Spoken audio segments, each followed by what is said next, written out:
aujourd'hui, on est au Mesnil-Amelot avec le maire Alain Aubry et nous allons parler de l'urbanisme.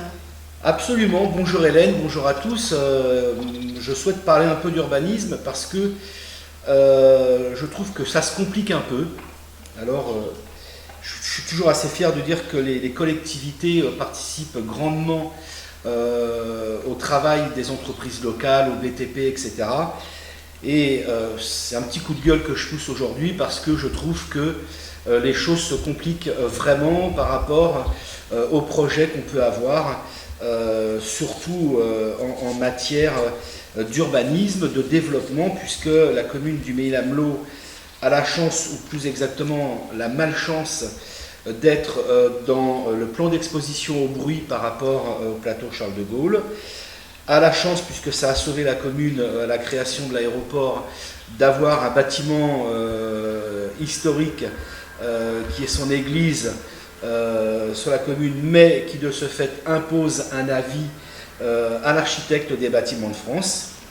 Et puis maintenant, ce qui complique les choses, c'est que de façon systématique, nous devons interroger l'agence environnementale, qui est donc la MRAE, à qui on soumet tous nos projets. Donc une couche supplémentaire au millefeuille qui vient retarder nos projets, puisque je l'avais déjà dit à ce micro, je crois, on était assez fiers de présenter un projet de création de maison de santé avec un cabinet de kinésithérapie et un accueil d'enfants atteints de troubles autistiques. Ce projet aurait dû commencer à sortir de terre aujourd'hui. Il avait fait l'objet d'une première consultation auprès de l'ABF qui avait donné son accord pour la démolition de la partie 1 qui menaçait. Et puis entre-temps, on a changé d'ABF, ce que je comprends parfaitement. Mais cet architecte aujourd'hui a un avis totalement contraire. C'est le même architecte. C'est l'architecte des bâtiments de France, mais c'est une nouvelle personne qui a aujourd'hui un avis contraire par rapport à l'architecte qui la précédait.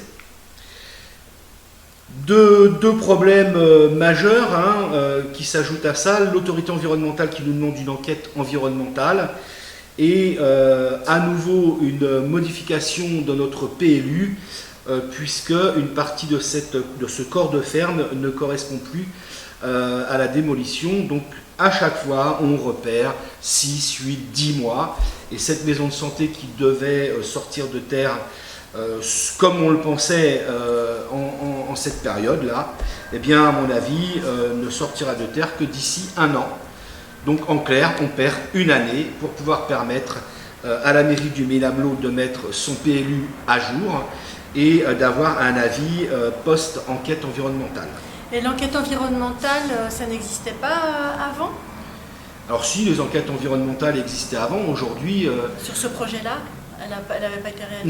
Non, elle n'avait pas été demandée, elle est aujourd'hui prescrite et obligatoire par les services de l'État. Et malgré tout, le projet avait pu être validé sans l'enquête environnementale. Absolument.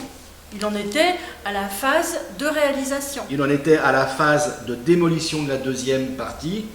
Ce à quoi aujourd'hui on s'affronte puisqu'on s'aperçoit que le PLU ne colle plus avec cette deuxième partie et qu'il faut en même temps modifier notre PLU pour pouvoir le démolir et avoir un avis positif de l'ABF post-PLU. Et en plus, maintenant, il faut l'avis de la Haute Autorité environnementale. Et donc, ça prend des mois, ça ? Ça prend des mois, ça prend beaucoup d'argent. Il faut être très honnête. C'est des projets qui amènent des surcoûts aux projets initiaux. Alors, dont acte, on est obligé de le faire, on le fait. Mais je trouve quand même très désagréable d'être devant le fait accompli et nous dire en dernière minute « Ah ben non, vous ne faites plus rien parce qu'il nous faut l'enquête environnementale ». Ça va de la gouttière là-bas jusqu'à l'angle là et on repart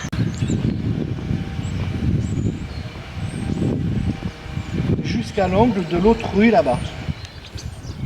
Après la palissade. Après la palissade au panneau. Donc toute cette partie qui menace de tomber, est en attente de la modification de notre PLU et de l'avis de l'ABF par la suite. Alors il le faut, ok, mais qu'on nous dise une bonne fois pour toutes s'il le faut de façon systématique pour tous les sujets, et je pense que c'est oui, et on ne se laissera pas abattre, on prendra en anticipation la façon de faire comme ça, mais franchement aujourd'hui ce projet prend 12 mois facile dans la vue, pardonnez-moi l'expression, mais je suis un peu en colère. Chacun le sait, hein, le plan local d'urbanisme est un document qui, à l'échelle de la commune ou d'un EPCI, communauté de communes, établit les projets globaux d'une collectivité, fixe les règles générales d'urbanisme sur le sol de notre territoire.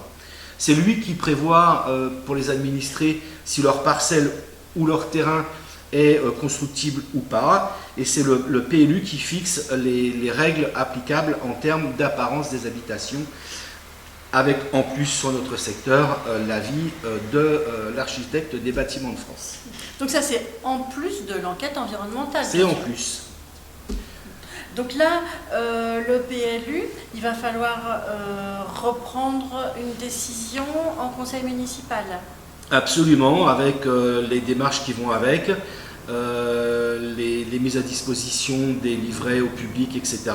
Et à chaque fois, on repère 6, 8, 10 mois en plus de l'enquête environnementale. Voilà, c'est toutes ces feuilles qui se rajoutent aux millefeuilles qui me fatiguent un peu. Quand est-ce que vous avez su qu'il fallait cette enquête et échanger le PLU? Alors le PLU, je l'ai su au retour de l'architecte des bâtiments de France. Donc c'était quand? C'était avant les vacances d'été. Et j'ai aussi appris par l'architecte des bâtiments de France qu'il n'y avait pas d'enquête environnementale. J'ai d'ailleurs été un peu étonné que l'architecte des bâtiments de France, qui d'habitude ne parle que de pierre, me parle d'environnement. Mais dont acte, ça m'a mis la puce à l'oreille et on a pu questionner la haute autorité environnementale. Voilà, des projets qui font vivre des entreprises locales, des projets que les collectivités comme la mienne, et je le dis humblement, peuvent porter pour avoir et apporter du service public aux administrés, mais pas que de la commune, plus on touchera de gens aux alentours, plus on sera heureux. Donc voilà, je voulais un peu expliquer sans avoir à me justifier pourquoi ça prenait autant de retard. On rappelle ce qu'il doit y avoir dans cette maison de santé? Oui, il y a 10 cabinets médicaux de prévus. Alors quand je dis médicaux, c'est médicaux et paramédicaux. Hein. Se déplaceront évidemment le centre de santé actuel de la commune avec les infirmières, avec aujourd'hui l'ostéopathe. Il y a un dentiste de prévu, il y a un ophtalmo de prévu.